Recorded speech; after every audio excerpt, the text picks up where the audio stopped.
श्री गणेशाय नमः नमः संस्कृताय। मैं प्रकाश सर वाराणसी से ई लर्निंग विद दुर्गेश में आप सभी लोगों का एक बार फिर से स्वागत करता हूं। तो सभी लोग हम लोग पढ़ रहे हैं संस्कृत शिक्षण। संस्कृत शिक्षण में अब हम लोग पढ़ेंगे संस्कृत भाषा शिक्षण कौशलानी। संस्कृत भाषा शिक्षण कौशल, भाषा कौशल में आप जब पढ़ते हो तो उसमें ये 4 कौशल पढ़ते हो आप लोग: श्रवणम, भाषणम, पठनम, लेखनम। ठीक ना, यही है, सुनना, बोलना, पढ़ना, लिखना। श्रवणम, भाषणम, पठनम, लेखनम, इसको बोलते हैं लिसनिंग। तो इसको इस तरीके से लिखते हैं LSRW। तो LSRW क्या है, ध्यान देना। लिसनिंग श्रवणम से है, स्पीकिंग बोलने से है, भाषणम, रीडिंग पढ़ने से है, ठीक, और राइटिंग जो है आपका वो लिखने से लिया गया है, तो W। तो क्या क्या मिल गया पूरा का पूरा, LSRW, ठीक। Listening, speaking, reading and writing. श्रवणम, भाषणम, पठनम, लेखनम। श्रवणम, भाषणम, पठनम, लेखनम। सुबोपाली, सुनना, बोलना, पढ़ना, लिखना। इसी को इस तरीके से ले सकते हो। अगर हम बात करें श्रवणम का, तो यह किस विज्ञान से है? ध्वनि विज्ञान से है, ठीक। इसमें ध्वनि का आदान प्रदान होता है। तो जब कोई बोलता है तो जो सुनेगा, जो ग्रहण करेगा, ध्वनि ध्वनि ज्ञान है, इसका कैसे प्रयोग करेगा? सुन कर करके ग्रहण करना, श्रुत्वार्थ ग्रहणम। श्रुत्वार्थ ग्रहणम, सुन करके अर्थ ग्रहण करना। श्रुत्वाग्रहण में ना, श्रुत्वाग्रहण सुन करके ग्रहण करना। श्रुत्वार्थ ग्रहणम, सुन करके अर्थ ग्रहण करना। ऐसा भी लिख करके आएगा, ऐसा भी लिखा रहता है, कोई दिक्कत नहीं। तो आप ध्यान दें, पूरा अगर कहीं लिखा होता तो अभी जब हम आगे पढ़ेंगे तो हम बोलेंगे, फिर बोलेंगे श्रुत्वार्थ ग्रहण, श्रुत्वाग्रहण, श्रुत्वाग्रहण मतलब सुन करके ग्रहण करना। तो ध्वनि ज्ञान से संबंधित है ना। अब हम अगर यहाँ पे कहें श्रुत्वार्थ ग्रहण, सुन करके अर्थ ग्रहण करना, ठीक। और यहाँ क्या है, भाषण में ये भी ध्वनि से संबंधित ही है, ध्वनि से संबंधित है, लेकिन इसमें हम लोग क्या करते हैं, अभिव्यक्त करते हैं, अपने विचारों को अभिव्यक्त करते हैं, ठीक। क्या करते हैं, अपने विचारों को अभिव्यक्त, मतलब मौखिक अभिव्यक्ति ही, मौखिक रूप से हम क्या करते हैं, अपने विचारों को अभिव्यक्त करते हैं, यह अभिव्यक्त का साधन है। पठनम क्या है, यह अक्षर या लिपि ज्ञान है। इसमें अक्षर वगैरह लिखे होते हैं, पढ़ना पड़ता है। और क्या करते हैं, पढ़ करके अर्थ ग्रहण करते हैं। पठित्वार्थ ग्रहणम, पढ़ करके अर्थ ग्रहण करना। यहाँ लिखा है पठित्वा ग्रहण, मतलब पढ़ करके ग्रहण करना। क्या ग्रहण करना, अर्थ। पठित्वार्थ ग्रहणम, अगर इसमें हम यहाँ पर श्रुत्वार्थ जोड़ देते, ऐसे श्रुत्वार्थ ग्रहणम, तो सुन करके अर्थ ग्रहण करना और अच्छा हो जाता। और यहां लिखते हैं पठित्वार्थ, इसमें जोड़ लीजिए,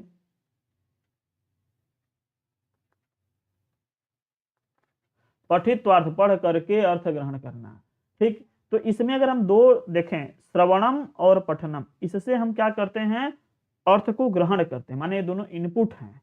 और भाषण और ये लेखन क्या है, अपने विचारों को रखने की तरकीब, अर्थात यह क्या है, अभिव्यक्ति का साधन कर सकते हैं, अभिव्यक्ति का कौशल है ना। तो श्रवणम पठनम ग्रहण के लिए, भाषणम लेखनम अभिव्यक्त करने के लिए। बच्चों के लिए जो है सही होता है श्रवणम भाषणम, बच्चों के लिए उनको ज्यादातर कार्य मौखिक करवाए जाते हैं, तो मौखिक कार्य में यही दोनों आते हैं, ठीक। मौखिक रूप से श्रवणम और भाषण, इसमें हम क्या करते हैं, लिखते पढ़ते नहीं है। और पठनम लिखना में क्या हो जाता है, या लिखित हो जाता है। पठनम अथवा ऊपर की कक्षा में जब चलता है बच्चा, तब वहां के लिए आप करवाएं तो ज्यादा सही है। तो प्रारंभिक समय में मौखिक, उसके बाद ये लिखित, ठीक। तो यह रहा आपके पास में इसका छोटा सा, थोड़े में अगर हम ज्ञान बताएं तो यह। अब हम इसको क्या करेंगे, थोड़ा और आगे की ओर समझते हैं, एक एक करके समझेंगे, ठीक है। अच्छा, एक बात जो जरूरी है, इसको भी देख लीजिए कि जो इसमें से श्रवणम और पठनम है, मैं बताया हूं क्या है, वो ग्रहण करने के लिए है, ग्रहणम है। अर्थात इससे हम क्या करते हैं, दूसरे के विचारों को या फिर दूसरे के द्वारा कही गई बातों को हम क्या करते हैं, ग्रहण करते हैं। या तो लिखा होगा तो पढ़ करके ग्रहण करेंगे, और अगर वो कह रहा होगा तो सुन करके ग्रहण करेंगे। अर्थात श्रुत्वार्थ ग्रहण और पठित्वार्थ ग्रहण, सुन करके ग्रहण करना और पढ़ करके ग्रहण करना। ग्रहण करने के ये दोनों कौशल माने जाते हैं, श्रवण और पठन। भाषणम और लेखनम, ये दोनों क्या है, अभिव्यक्ति है। इस अभिव्यक्ति के लिए प्रयोग किए जाते हैं। हम अपने विचारों को जब हम अभिव्यक्त करते हैं तो या तो बोल करके करेंगे तो भाषणम, और लिख करके करेंगे तो लेखनम। तो यह कभी कभी आता है कि निम्नलिखित में से मिलान करो, इसका उसका ऐसे करके मिलान करने के लिए आता है, तो वहां भी आ जाता है। या फिर कभी भी कह देते हैं कि पठनम क्या है, श्रवणम क्या है, ऐसा आया है क्वेश्चन सीटेट में कि लेखनम क्या है, इस तरीके से वह दे देते हैं। तो वो आप जब इसको पढ़े रहोगे तभी जान पाओगे कि हाँ किससे संबंधित है। जो ही देखोगे श्रवणम, उसमें लिखा रहेगा श्रुत्वार्थ ग्रहणम, सुन करके कहना, सुन करके बोलना, या फिर कह दें कि सुन कर करके या सुनने की कोशिश करना, इस तरीके से ऑप्शन डाल देंगे ना।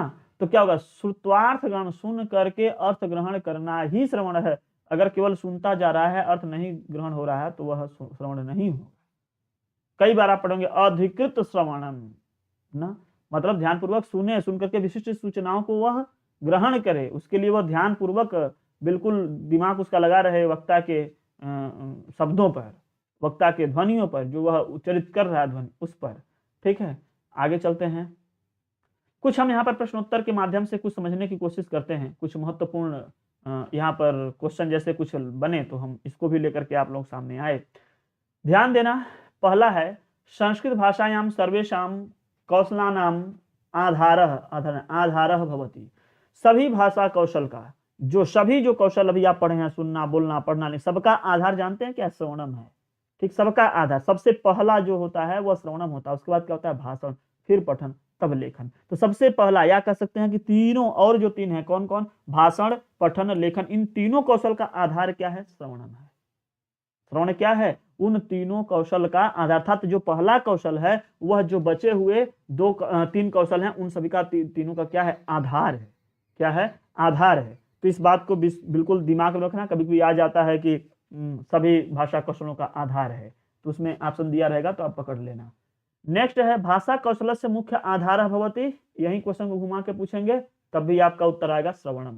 भाषा कौशल से मुख्य आधार भवति, आधार भवति श्रवणम। भाषा कौशल का मुख्य आधार क्या है, श्रवण है। पठन कौशल से आधार भवति, आधार लिख दिया गया है कहीं, कई जगह, सभी जगह आधार क्या होना चाहिए, आधार। ठीक, अब यहाँ कह रहे हैं कि पठन कौशल का क्या होना चाहिए, पठन कौशल का होना चाहिए श्रवण और भाषण दोनों। श्रवणम भाषणम पठनम तब लेखनम। तो पठन का क्या हो जाना चाहिए, आधार, श्रवण और भाषण। पहले बच्चा सुनता है, फिर बोलता है, फिर पढ़ता है, उसके बाद लिखता है, इस तरीके से उसके अंदर विकास हो तो ज्यादा सही है। ऐसा हिंदी में अगर आप पढ़ोगे कि क्या इसका क्रम से ही होना चाहिए, स्ट्रिक्टली नहीं हो, कभी कभी तो आगे पीछे भी हो जाता है, फिर उसको प्रवर्धित करते रहते हैं लोग उसमें ना। मतलब ऐसे करने में सहजता से, आसानी से बच्चा जल्दी सीख जाता है, ये सही है मनोवैज्ञानिक तरीका जो है। लेखन कौशल से आधार होती, अब लेखन कौशल का लेखन कहाँ पे है, लेखन लास्ट में आएगा।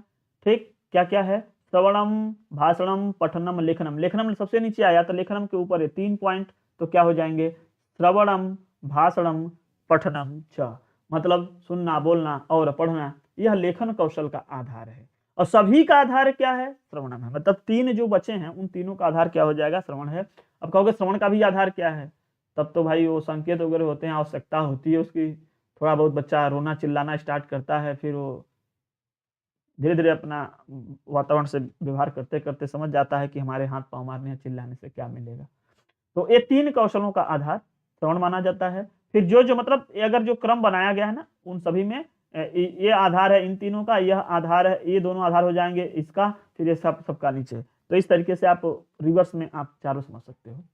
फिर देखो, सर्वेषु कौशलेषु अंतिमम भवति, सभी कौशलों में अंतिम कौशल कौन सा है, तो लेखन है। मैं फिर बता दे रहा हूं, श्रवणम, भाषणम, पठनम, तब लेखनम। कई बार क्रम लगाने के लिए आता है, कई बार क्रम लगाने के लिए आता है। देखिए यहाँ पे लिखा गया है कि संस्कृत भाषायाः कौशानाम क्रमः भवति, आरोही में माने शुरू से लास्ट तक, तो पहले श्रवणम, फिर भाषण, फिर पठनम, तब लेखनम। यह अंतिम भाषा कौशल माना जाता है। और अगर इसको कहते हैं अवरोही क्रम में, तो अंत से बताओ, तो अंत में पहले लेखन, अंत वाले में लेखन, उसके जस्ट पहले पठन, उसके पहले भाषण, और सबसे पहले क्या हो जाता है आपका श्रवण। इस तरीके से यहाँ लिखा गया श्रवणम पठनम कौशल्यो उद्देश्यम भवति। ध्यान देना, श्रवण और पठन कौशल का उद्देश्य क्या होता है, मैं अभी बताया हूं कि श्रवण और पठन दोनों कौशलों का उद्देश्य जो है वह है आपका ग्रहणम। क्या है, क्या है, इन दोनों का क्या हो जाएगा, ग्रहणम ना। सुन कर करके ग्रहण करना, पढ़ कर करके ग्रहण करना, श्रुत्वार्थ ग्रहणम, पठित्वार्थ ग्रहणम। सुन कर करके भाव का जो भी कही गई बात है उसकी बातों का ग्रहण, उसको ग्रहण करें, या पढ़ कर करके ग्रहण करें। तो श्रुत्वार्थ और पठित्वार्थ दोनों क्या है, ग्रहणम। ग्रहण करने के लिए दोनों कौशलों का प्रयोग होता है, या ये कहिए कि दोनों कौशल जो है आपके ग्रहण के लिए होते हैं। ठीक है, आई बात समझ में, एक सेकेंड।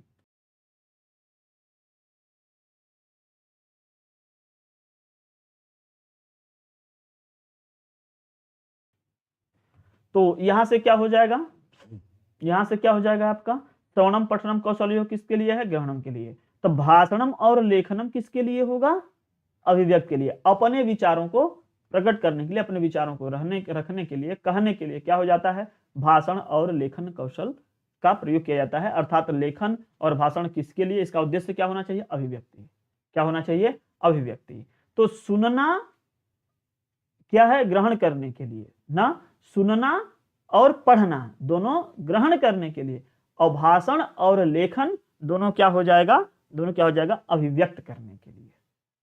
ठीक है, चलिए आगे अब समझते हैं। हमारे समझ से कुछ क्वेश्चन के माध्यम से आप समझ जाएंगे तो ठीक है।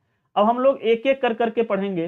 पहले हम लोग पढ़ेंगे श्रवण को, फिर पढ़ेंगे भाषण को, फिर पढ़ेंगे पठन को, फिर पढ़ेंगे लेखन को। तो एक एक कर करके हम लोग चलिए आगे देखते हैं। श्रवण कौशलम के ऊपर हम लोग चर्चा करेंगे। ठीक, श्रवण कौशलम। अब ये श्रवण क्या होता है, फिर उसके बाद में श्रवण के बाद में हम बात करेंगे कि इसके उद्देश्य में, या फिर कहिए कि इसमें होता क्या क्या है, तो बात करेंगे प्रमुख तत्व क्या क्या हैं श्रवण कौशल में। ठीक, और इसमें कौन कौन सी विधियां हम लोग अप्लाई करते हैं, प्राथमिक क्या होता है, माध्यमिक में क्या होगा, उच्च वाले में क्या होगा, उच्च स्तर में। तो सभी के लिए हम लोग अब पढ़ेंगे श्रवण कौशल। ठीक, अब हम चारों कौशलों को बारी बारी पढ़ने चल रहे हैं, तो आप लोग बिल्कुल रेडी रहें। चारों कौशलों को हम लोग अब यहाँ पर पढ़ने चल रहे हैं। ठीक है, चलिए। तो श्रोतेन्द्रियेण अवधान पूर्वकम अर्थ ग्रहण पूर्वकम ध्यानेन ग्रहणम इति श्रवणम भवति। सुनने वाली इंद्रिय से ध्यान पूर्वक अर्थ ग्रहण करते हुए सावधानी से कोई बात, किसी बात को ग्रहण करना, माने अब जब कान का प्रयोग करोगे, श्रवण इंद्री क्या है, कान है, तो इस इंद्री का प्रयोग करते हुए ध्यान पूर्वक सावधानी से ग्रहण करना ही क्या कहलाता है, श्रवणम कहलाता है। अर्थात सुन कर करके कान द्वारा, मतलब वहीं श्रवण जिससे भी सुन सके तो कान ही है सुनने के लिए, इसके द्वारा ध्यान पूर्वक अर्थ ग्रहण करते हुए सुनना क्या होता है, श्रवण कहलाता है। अगर हम केवल सुनते जा रहे हैं और उसकी बातों को समझ नहीं पा रहे हैं, बात उसका दिमाग पे नहीं आ रहा है, जो बोल रहा है वो उसको हम समझ नहीं पा रहे हैं, तो वह आपका सही श्रवण नहीं कहा जाएगा, वह श्रवण कहा ही नहीं जाएगा। मतलब ध्यान कहीं और है, कान में जा रहा है, जाने दो, डीजे बज रहा है, बजने दो, वो बात अलग है। फिर देखिए, भाषायाः प्राथमिक प्रयोगे भाव विनिमय अंश द्वयम भवतः। भाषा के जो प्राथमिक प्रयोग में यह दो तरीके से यहाँ पर बात किया जा रहा है। कौन कौन, एक भाव ग्रहणम, एक भाव प्रकटनम। ठीक, क्या करते हैं, एक भाव का ग्रहण और एक भाव का प्रकट करना, दो तरीके का। तो यहां ध्यान देना, भाव ग्रहणम श्रवणेन, भाव का ग्रहण करना क्या है, श्रवणेन एव सिद्धयते, अतः श्रवणम प्रथम भाषा कौशलम वर्तते एवं अन्येषां कौशलानां मूलधरः अस्ति, मूलाधारः अस्ति, ऐसा होना चाहिए, मूलधर नहीं, मूलाधारः, मूल आधारः अस्ति। ठीक है, यहाँ पर लिएगा मूलाधार। कह रहे हैं कि भाव ग्रहण किससे होगा, श्रवण से ही होगा, श्रवण से ही सिद्धि होगी ग्रहण करने वाली बात। सुनते हैं जब हम, सुन कर करके भाव का ग्रहण करना। तो अतः श्रवण क्या कहता है, श्रवण प्रथम भाषा कौशल कहा जाएगा, प्रथम भाषा कौशलम वर्तते। अतः जो क्या है, श्रवणम क्या है, प्रथम भाषा कौशल माना जाता है या बताया जाता है। एवं अन्येषां कौशलानां मूलाधार, और यह अन्य भाषा कौशलों की मूल आधार है। कौन, कौशल, जिसका अभी अभी हम जस्ट पीछे कुछ मिनट पहले अभी हम जिक्र किए हैं कि यह अन्य भाषा कौशलों का क्या माना जाता है, आधार माना जाता है, श्रवण कौशल। ठीक, आगे देखते हैं।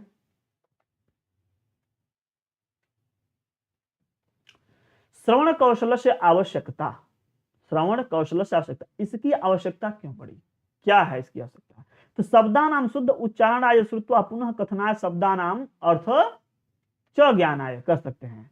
तो कह सकते हैं कि शब्दों के शुद्ध उच्चारण के लिए, सुन करके पुनः कहने के लिए, शब्दों के अर्थ जानने के लिए श्रवण कौशल की आवश्यकता पड़ती है। किसके किसके लिए, ध्यान देना, आगे च लिख देना चाहिए था। शब्दानाम शुद्ध उच्चारणाय, शब्दों के शुद्ध उच्चारण के लिए। शुद्ध उच्चारण के लिए क्या मतलब है, जैसे मान लीजिए कि इसको क्या पढ़ेंगे, तो अध्यापक या गुरु जी लोग बोलते हैं तो हम लोग आप लोग बोल बोल करके सुन करके बोलते हैं या दोहराते हैं। वही बात कही जा रही है कि श्रुत्वा पुनः कथनाय, श्रुत्वा मैंने त्वा प्रत्यय लगा है, सुन करके पुनः कहने के लिए, श्रुत्वा पुनः कथनाय अर्थात सुन करके पुनः कहने के लिए। फिर क्या है, शब्दानाम अर्थम ज्ञानाय च, शब्दों के अर्थ जानने के लिए। कोई बताता होगा हमको, पढ़ करके याद कर सकते हैं, तो कोई बताता होगा सुनने के लिए, तो जैसे कोई बोल रहा तो उसके लिए भी तो प्रयोग करेंगे। तो इसीलिए क्या पड़ा, श्रवण कौशल की आवश्यकता पड़ी। फिर क्या हुआ, अनुवादनाय, अनुवाद के लिए, अनुवाद के लिए। अब कहेंगे कैसे, अनुवाद तो पढ़ करके हो सकता है। अरे भाई अनुकरण से, सुनेगा पढ़ेगा देखेगा तो अनुकरण तो करेगा, तो सुनेगा ही, तो उसमें अनुवाद के लिए भी होता है। शब्दम प्रति अभिज्ञानाय, शब्दों के अर्थ को जानने के लिए, शब्दों के बातों को समझने के लिए कि हाँ इसका यह मतलब है तो यह क्या होता है, कैसे होता है। गुरुजी लोग, आचार्य लोग, उपाध्याय लोग जो बताते हैं वो क्या करेंगे, उसको समझने के लिए, सुनने के लिए। अनुप्रयोग सामर्थ्य संपादनाय, अनुप्रयोग की सामर्थ्यता के संपादन के लिए, अर्थात हम किसी चीज का प्रयोग करेंगे जब उसको जानेंगे तब ना, जब उसको सीखेंगे तब ना, तो वो सीखने के लिए, जानने के लिए श्रवण कौशल की आवश्यकता पड़ती है।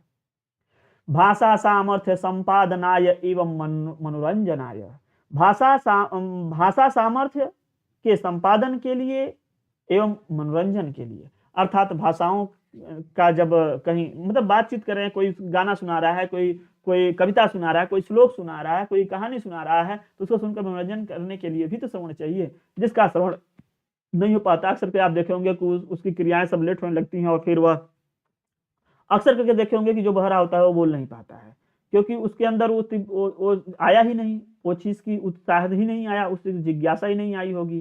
जब वो सुनता तब मन करता कि अरे ये सुनने में बड़ा अच्छा है, कम से कम हम बोल भी पाए, तो बोलने की कोशिश करता है। और जब वो बोलने लगता है तो फिर सोचता है कुछ नया चीजें हम भी तो बोल दें, तो उसके लिए फिर क्या करने लगता है, फिर वह कोशिश करते करते करते करते नया चीज बोलने की कोशिश करेगा, तो वह बोलने लगता है। और बोलते बोलते फिर सोचेगा नया चीज कहीं से ला स्टोर करें, जब कोई सुनाने वाला ना रहे तो फिर वह क्या करेगा, पढ़ने की कोशिश करेगा, और फिर पढ़ कर करके बातों को ग्रहण करेगा। और जब पढ़ करके ग्रहण करते करते करते करते होने लगेगा, तो फिर वह बोलने के लिए बोल करके सुनाएगा, और नहीं कोई सुनने वाला रहेगा तो फिर लिख कर करके वो अपनी विचारों को अभिव्यक्त करेगा।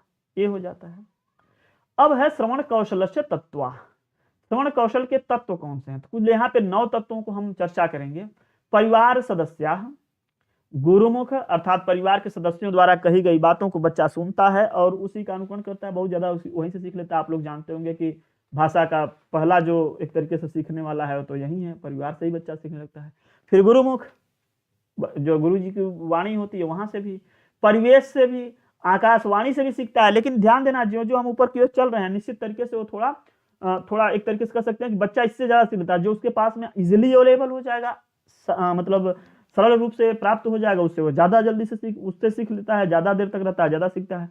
अब पता चला आकाशवाणी कभी कभी सुनता है तो उससे कम ही सीख पाएगा। दूरवाणी, जंगम दूरवाणी या कर्ण पिशाच कर्ण पिशाचिनी यंत्र कर्ण पिशाची यंत्र जो होता है, यही होती है मोबाइल फोन। ठीक है, क्या होता है कर्ण पिशाची यंत्र, ज्यादातर लिख करके आता है जंगम दूरवाणी या दूरवाणी, ना टेलीफोन है, मोबाइल फोन। तो इससे क्या करता है कि इससे भी वह सुनता है। दूरदर्शन से भी सुनता है। ध्वनि मुद्रिका, ध्वनि को मुद्रित करे अर्थात कैसेट्स जिसमें रिकॉर्डिंग हो ना, सांद्र मुद्रिक या सीडी जिसको कहा जाता है, इसमें बहुत सारी डाटा छोटे में होती है इसलिए, ठीक है, तो यह सांद्र मुद्रिक कहा गया, सीडी। फिर कहा गया ध्वनि विस्तारक यंत्र, स्पीकर, और एक होता है जो भाषा प्रयोगशाला। तो ये सब क्या है, ये सब भाषा कौशल के तत्व हैं, सॉरी भाषा नहीं, श्रवण कौशल के तत्व हैं। इस सभी से बच्चा क्या करता है, सुनने की कोशिश करता है, इससे सुना जा सकता है। बच्चा क्या, हम लोग भी सुन सकते हैं। तो जो भी कुछ सीखना रहे, समझना रहे, तो इससे हम लोग सुन सकते हैं। ठीक, तो कौन कौन है, परिवार सदस्य, गुरुमुख, परिवेश, आकाशवाणी, दूरवाणी, जंगम दूरवाणी, कर्ण पिशाचिनी यंत्र या कर्ण पिशाची यंत्र, दूरदर्शनम, ध्वनि मुद्रिका, सांद्र मुद्रिका, ध्वनि विस्तारक यंत्र, भाषा प्रयोगशाला। तो ये सब क्या हो गए, श्रवण कौशल के तत्व हो गए। ठीक, आगे देखिएगा। श्रवण कौशल से विध्येय, अब विधेयः यही है, विधेयः भी ऐसे भी लिखा होता है, विधेयः विधेयः नहीं, विधेयः लिख लीजिए तो ज्यादा सही है। विधेयः कई जगहों पर विधेयः लिखा होता है। श्रवण कौशल की विधियां, ठीक है। अब यहाँ पे विधियां कितने हो जाएंगे आपकी, प्राथमिक स्तर के लिए, फिर माध्यमिक स्तर के लिए, फिर उच्च स्तर के लिए।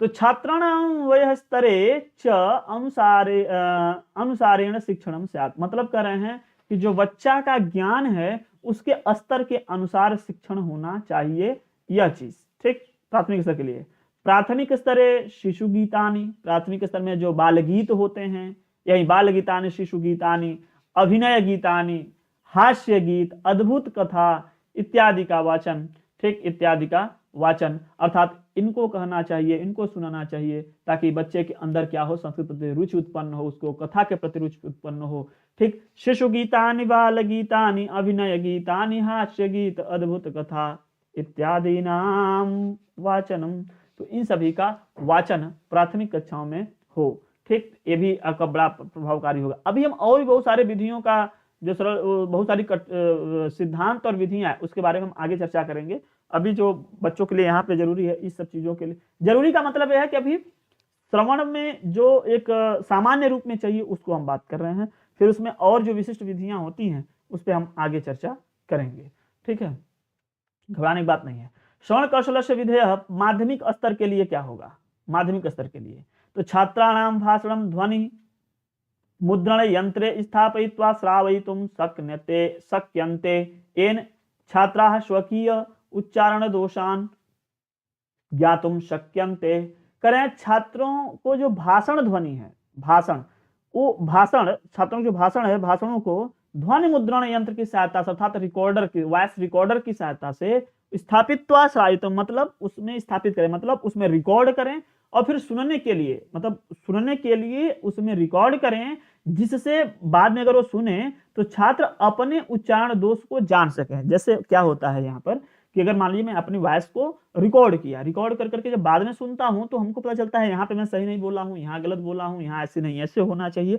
तो क्या हुआ कि बच्चे के अंदर यह माध्यमिक स्तर में आना चाहिए कि वह अपनी वॉइस को रिकॉर्ड करे, संस्कृत वाले वॉइस को रिकॉर्ड करे, और फिर उसको दोबारा से सुने और उसमें आए हुए ध्वनियों को समझे और उसमें गलतियों को खोज पाए और उसको दूर भी कर सके ना। तो ऐसा ज्ञान हो। कभी कभी क्या होता है कि अपनी रिकॉर्डिंग बार बार सुनो तो लोग कहते हैं हमारा ही है, सही तो है, सब सही बोले हैं। नहीं, ध्यान से सुनोगे तो उसमें कुछ न कुछ कमियां पता चलेंगी, कुछ न कुछ दोष आपको मिलेंगे, और अगर आप उन्हीं दोषों को पकड़ करके उन दोषों को दूर कर लोगे तो निश्चित तरीके से आपका भाषण कौशल और क्या हो जाएगा, और क्या हो जाएगा, प्रवर्धित हो जाएगा और मजबूत हो जाएगा, और आपकी सुनने की भी क्षमता अच्छी हो जाएगी। मतलब कोई कहेगा, एक ही बार गलती बोलेगा तुरंत दिमाग आपका पकड़ जाएगा, यहाँ भी गलत बोला है।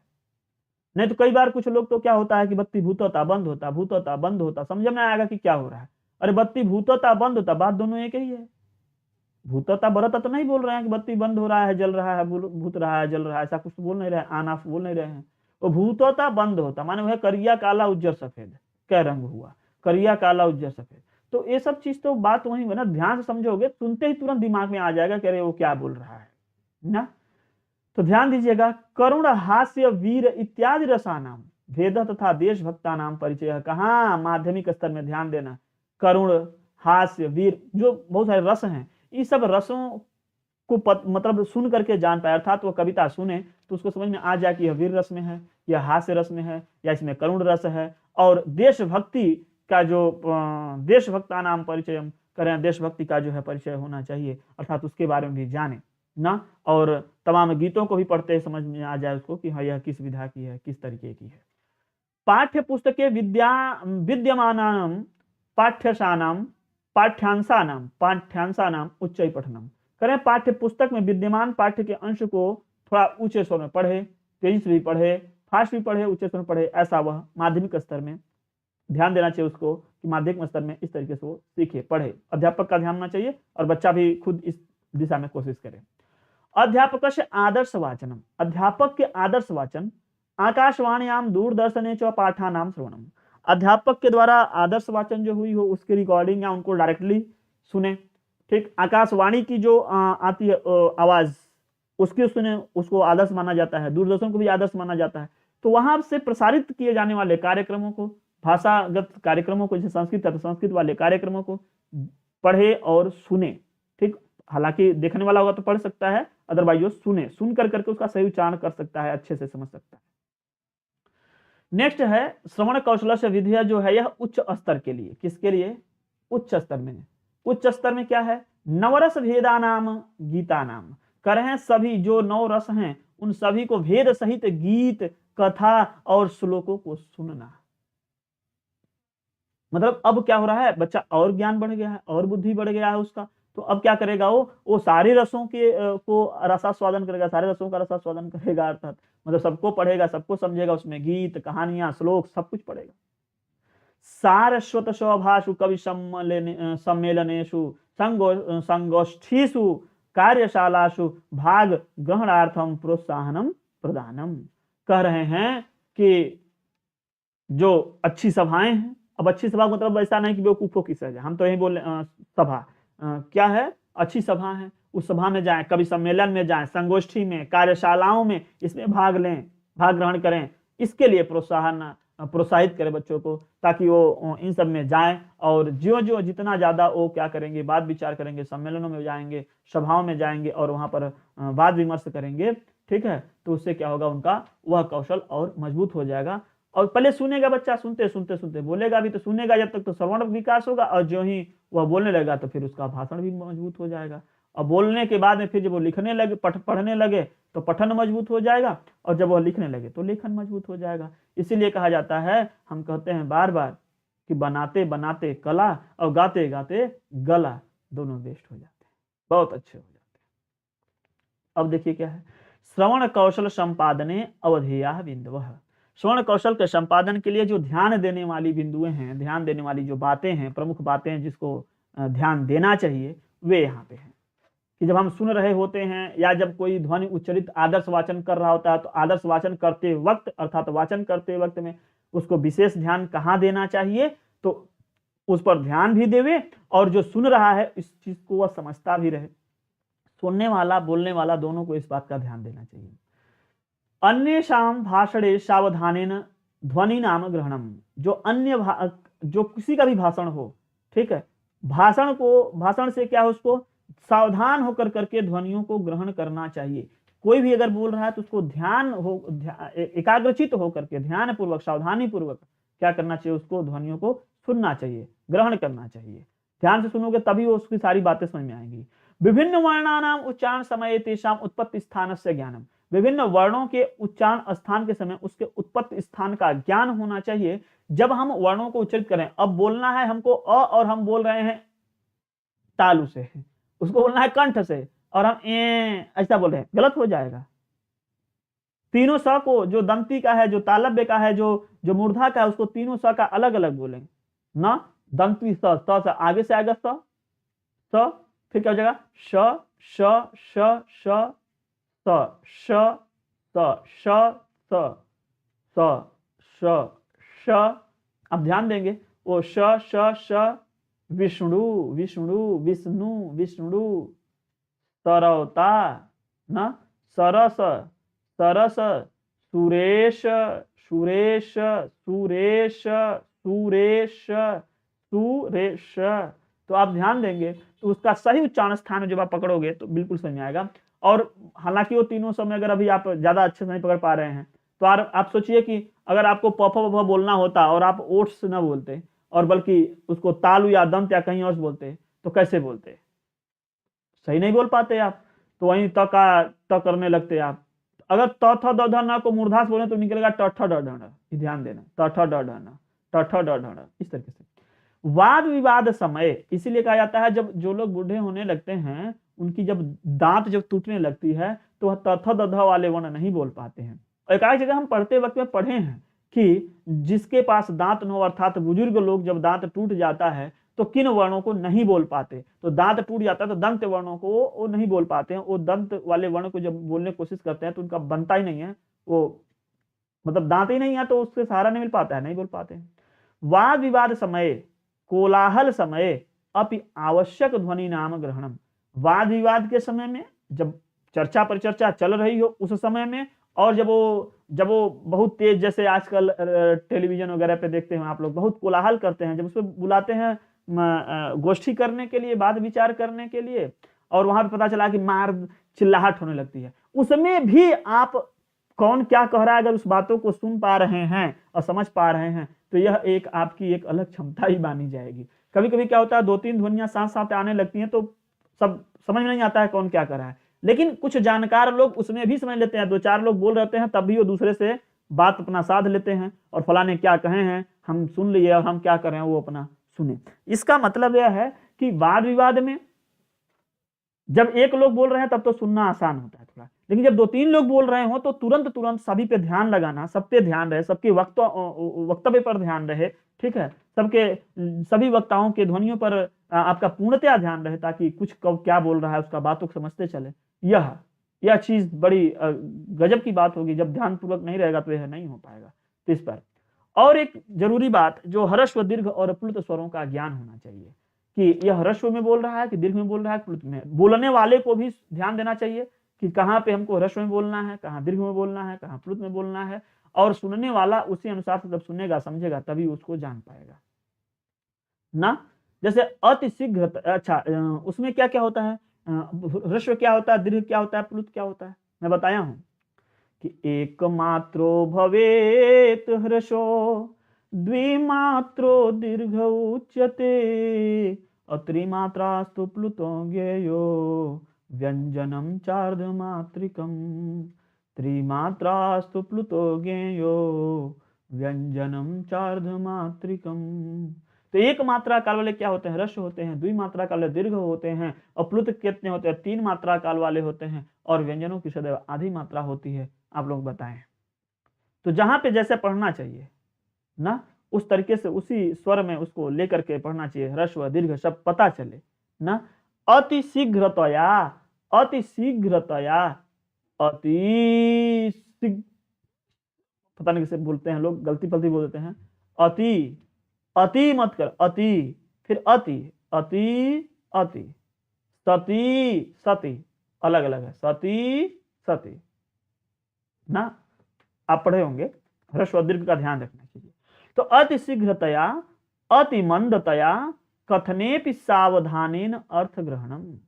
ठीक, क्या हो जाएगा, कह रहे हैं कि जो जल्दी से जल्दी जो कही गई हो या बहुत स्लो बोली गई, स्लो मतलब एक बोलने की क्रम, अति शीघ्रतया, ए फास्ट एंड स्लो, एक लाउडली और वो वीक वाला होता है ना, जिसे बहुत तेज बोल रहा है, बहुत स्लो बोल रहा है, धीरे धीरे कम आवाज में बोल रहा है। तो आवाज का प्रबलता वो अलग बात है, और जो फास्ट है जल्दी जल्दी बोलना, स्लो बोलना, ये जल्दी और स्लो ये दोनों कथनों को भी सावधान पूर्वक सुन करके अर्थ ग्रहण करने की शक्ति होनी चाहिए। इन दोनों पर ध्यान देना चाहिए कि जल्दी बोल रहा है तब भी हमारा पूरा का पूरा उसको श्रवण करे और उसकी पूरी बातों को समझ पाए, और जब जल्दी कहे तब भी और स्लो बोले तब भी, दोनों बातों को विशेष ध्यान से, दोनों बातों को, ठीक है, ऐसा नहीं कि केवल एक ही को। नेक्स्ट देखते हैं। अब हम लोग चल रहे हैं भाषण कौशल की ओर। तो अभी हम लोगों ने पढ़ा श्रवण कौशल, तो श्रवण कौशल में आप एक एक को क्रमवार तरीके से, जितना जैसे जैसे अभी आपको पढ़ाया गया है उस तरीके से करें। फिर हम लोग पढ़ेंगे भाषण कौशल को, और भाषण कौशल के बाद फिर पठन, फिर लेखन। तो एक एक करते चलेंगे तो ज्यादा सही रहेगा। अब उसमें अगर खिचड़ी करेंगे तो फिर दिक्कत हो जाएगा। तो एक एक वीडियो में एक एक कर लीजिए, आपको सारे वीडियोस जल्दी ही मिल जाएंगे, पूरे वीडियोस मिल जाएंगे। ऐसी बात नहीं है कि बहुत सारे दिन लगेंगे, सारी क्लासेस की वीडियोस आपको मिल जाएंगे। अलग अलग ब्रेक बना करके हम आपको अलग अलग पार्ट्स में देंगे ताकि आप लोग अच्छे से समझ पाएं। तो अभी आप लोगों ने क्या पढ़ा, श्रवण क्या है, श्रवण किसे कहते हैं ना। तो श्रोतेन्द्रियेण अवधान पूर्वकम अर्थ ग्रहणम, इसी को हम लोग क्या कहते हैं, या और भी आगे कह सकते हैं कि सावधानेन अर्थ ग्रहणम इति श्रवणम करते, मतलब सावधान पूर्वक श्रोत इंद्रियों को प्रयोग में ला करके अगर हम सावधान पूर्वक सुन करके किसी बात को, किसी के कहे गए या जो भी हम सुन रहे हैं उसका अर्थ ग्रहण कर रहे हैं तो वह श्रवण है। तो श्रवण भी हम लोग जान गए ना। श्रवण के लिए आपका दो उसमें आता है, एक भाव प्रकटनम और फिर एक होता है भाव ग्रहणम, भाव प्रकटनम। पहले हम सुनते हैं, भाव का ग्रहण करते हैं, उसके बाद फिर अपनी बातों को रखने की कोशिश करते हैं, रखते हैं। उसके बाद में इसका हम लोग देखें कि यह करते क्यों है, क्या जरूरत है इसको करने के लिए ना, इसको हम लोग पढ़े हैं। फिर आवश्यक तत्व जरूर पढ़िएगा। तत्व में आपका परिवार के सदस्य, गुरुमुख, परिवेश, आकाशवाणी, दूरवाणी, जंगम दूरवाणी, और वो जो बताए हैं कंड, पिशाची यंत्र, ठीक। तो यह दूरदर्शन, ध्वनि मुद्रिका जिसमें वो कैसेट्स वगैरह होते हैं, जो रिकॉर्डिंग होती हैं उन सबको, और फिर जो सांद्र मुद्रिका, सीडी वगैरह हुए, ये सब आते हैं। ध्वनि विस्तारक यंत्र, स्पीकर, जो लाउड स्पीकर होते हैं वे, और भाषा प्रयोगशाला, इन सबको हम कतई नहीं भूलेंगे। यही सब शब्दावली जो है वहां पर जब आप पढ़ रहे होते हो उसमें ऑप्शन में मिल करके आती हैं। जब आप लोग पढ़ रहे होते हो क्वेश्चन, तो क्वेश्चन के ऑप्शन में वही सब जो अभी आप एक पॉइंट हम इसीलिए बना के बता रहे हैं कि ये पॉइंट चीजें अगर आप पढ़ोगे तो दिमाग में जल्दी से घुसेगा और फिर आएगा। फिर भाषा कौशल की विधियों में जो हम लोगों को थोड़ा सा जो सामान्य विधियां आया, किस तरीके से हम लोग प्रयोग कर रहे हैं प्राथमिक में, फिर माध्यमिक में, फिर उच्च स्तर में, उस सबको हम लोग पढ़े हैं। उसके बाद हम लोग क्या क्या पढ़ लिए, माध्यमिक स्तर में पढ़ने के बाद में फिर हम लोग कुछ भाषा कौशल के संपादन के समय जो है ध्यान देने की जो बातें हैं, जो मुख्य बिंदुएं हैं, इन पर भी हम लोग चर्चा कर लिए। तो अभी हम लोग पढ़े हैं कुल मिला जुला करके श्रवण। फिर हम लोग पढ़ लेंगे आगे वाले में, क्या पढ़ लेते हैं, भाषण। श्रवण पढ़ेंगे, भाषण, फिर पठन, फिर लेखन। मैं सोच रहा था कि श्रवण भाषण दोनों एक ही में कर दूं, लेकिन बड़ा हो जाएगा, 35-40 मिनट की वीडियोस यही बन जा रही है। तो आगे वाले पॉइंट को हम आगे वाले में करेंगे, जल्दी से इसको फिनिश करेंगे, बहुत ज्यादा समय नहीं, जिस तरीके से पढ़ा रहे हैं उसी तरीके से जाएगा। हो सकता है कि आप लोगों को एक दिन में अधिक क्लास मिले, एक से अधिक क्लास मिले, कभी कभी एक मिलता था, लेकिन हम सोचा कि चलो ठीक है, कुछ नए कार्य करके आप लोगों को ऑथेंटिक चीजें और एक सरल बना करके दे दिया जा रहा है। जो लोग अभी तक जो शुरू में अगर आप लोग पढ़ रहे होंगे तो बहुत सारी बातें हिंदी में मैं टाइप करके दे देता था, हिंदी में स्लाइड के साथ में पढ़ाता था। कुछ लोगों को लगता था कि सर संस्कृत ही बता दीजिए क्योंकि संस्कृत में देने हैं, तो हम कहा ठीक है, कुछ बहुत सारी चीजों को पॉइंट वाइज करके संस्कृत में लाया गया, और अब आप लोगों को यह संस्कृत में डाटा मिल रही है, जिसको पढ़ करके समझ पाएंगे, आप जल्दी से समझ पाएंगे। और हम तो यही कहेंगे कि अगर इसकी स्क्रीनशॉट रखते हैं आप लोग या इसका नोट्स बना लेते हैं तो बहुत बड़े बड़े पॉइंट नहीं है, छोटे छोटे पॉइंट है, एक लाइन के पॉइंट है, एक लाइन पॉइंट है। और अगर आप इसको 2 बार 3 बार 4 बार अगर रिवाइज कर लेते हैं, सुन लेते हैं, पढ़ लेते हैं, सुन भी लोगे तब भी काम हो जाएगा, सुनने के लिए अवेलेबल नहीं हो पा रहा है तो कम से कम पढ़ लीजिए। पढ़ लोगे तो उसमें क्या हो जाएगा, पूरी बातें आपको 2-3 बार पढ़ने से दिमाग में रहेंगी। और जब हमारी प्रैक्टिस क्लास जो चल रही होती है, जिसमें हम क्वेश्चन सॉल्व करते हैं, तो जो लोग उस वाले क्लास में इसको पढ़ करके जाते हैं वो देखते हैं कि ऑप्शन में ऐसे ही पॉइंट, ऐसे ही लाइन जो है वहां पे दिखाई देता है। तो वहां पर पॉजिटिव, निगेटिव, या क्या सही है, क्या गलत है, क्या उद्देश्य में आने चाहिए, क्या करने चाहिए, क्या छोड़ने चाहिए, क्या संबंधित है, क्या असंबंधित है, सारी चीजों का ज्ञान हुआ रहता है। पढ़ते ही समझ में आता है कि हाँ यह सही है, यह सही नहीं है। तो उन सारी चीज़ों को आपको तभी हो पाएगा जब आप अभी से उसको ध्यान दोगे। बहुत ज़्यादा समय नहीं लेंगे, कुछ ही घंटे में आपको पूरी की पूरी पेडागॉजी मैं बिल्कुल एक साइड से एक साइड तक पढ़ा दूंगा, और आपके लिए बिल्कुल हेल्पफुल होगा यह। तो चलिए मिलते हैं नेक्स्ट वाले में, जिसमें हम लोग पढ़ेंगे अब भाषण कौशल, उसके बाद पठन कौशल, लेखन कौशल। ठीक है, तो अभी के लिए बस इतना ही। Thanks for watching. जय हिंद।